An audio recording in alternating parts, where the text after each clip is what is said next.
उलट आईएमए यानी Indian medical association ने प्लाज्मा थेरेपी को समर्थन दिया है। ये दोनों ही दावे लंबी रिसर्च के आधार पर किए गए हैं और वैज्ञानिक तथ्यों के आधार को मानते हुए सरकार ने प्लाज्मा थेरेपी को हटा दिया है। लेकिन 3 लाख से ज्यादा डॉक्टरों के समूह वाली संस्था आईएमए अब भी प्लाज्मा थेरेपी पर भरोसा जता रही है। आईएमए के वित्त सचिव डॉक्टर अनिल गोयल ने कहा है कि प्लाज्मा थेरेपी मरीज के तीमारदार की मंजूरी से अभी भी दी जा सकती है। प्लाज्मा थेरेपी को ऑफ लेवल किया गया है, लेकिन उसकी मनाही बिल्कुल भी नहीं है।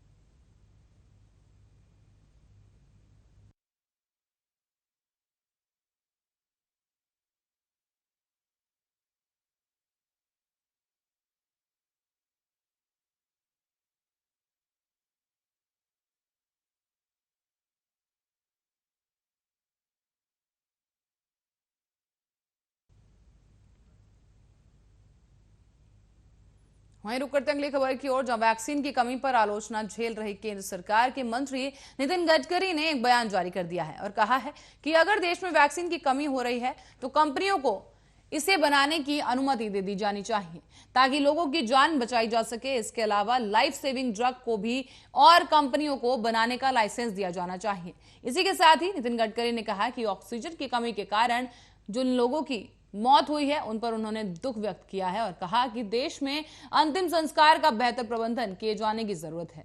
इसी के साथ ही कहा गया कि अगर टीके की आपूर्ति के मुकाबले में मांग अधिक होगी तो इससे समस्या खड़ी होगी, इसलिए कई और कंपनियों को टीके का उत्पादन करने में लगाया जाना चाहिए। इसके लिए टीके के मूल पेटेंट धारक कंपनी को दूसरी कंपनियों द्वारा 10% रॉयल्टी का भुगतान भी किया जाना चाहिए।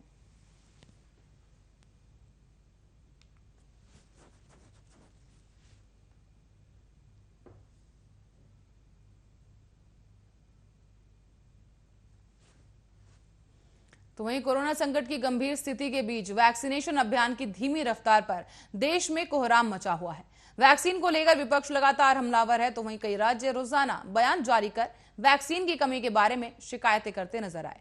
कुछ राज्य तो यहां तक कह देते हैं कि अब हमारे पास सिर्फ 1 या 2 दिन की वैक्सीन बची है। इसी बीच दुनिया में वैक्सीन बनाने वाली सबसे बड़ी company serum institute of India के मालिक आधार पूनेवाला ने वैक्सीन को विदेश भेजने की सरकार की नीति का बचाव करते हुए कहा कि हमने कभी भी देश के लोगों की कीमत पर वैक्सीन को विदेश नहीं भेजा। उन्होंने कहा कि इतनी बड़ी आबादी के लिए टीकाकरण अभियान 2 से 3 महीने के भीतर पूरा नहीं किया जा सकता, क्योंकि इसमें कई कारक और चुनौतियां भी शामिल है। पूरी दुनिया की आबादी को पूरी तरह से टीका लगने में 2 से 3 साल लगेंगे। इसी के साथ ही आपको बता दें, जिस तरीके से कोरोना संक्रमण तेज रफ्तार के साथ देश भर में पैर पसार रहा है, केंद्र सरकार की तरफ से नई गाइडलाइंस भी जारी कर दी गई थी, जिसके तहत 18 साल से लेकर 44 साल तक के लोगों का टीकाकरण किया जाना था।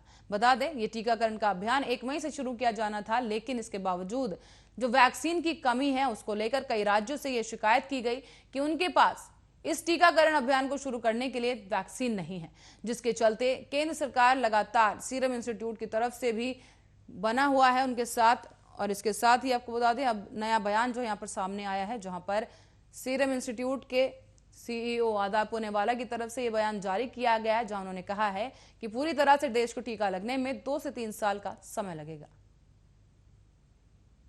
और इसी के साथ ही फिलहाल के लिए खबरों में बस इतना ही। आप देखते रहिए आर्या न्यूज।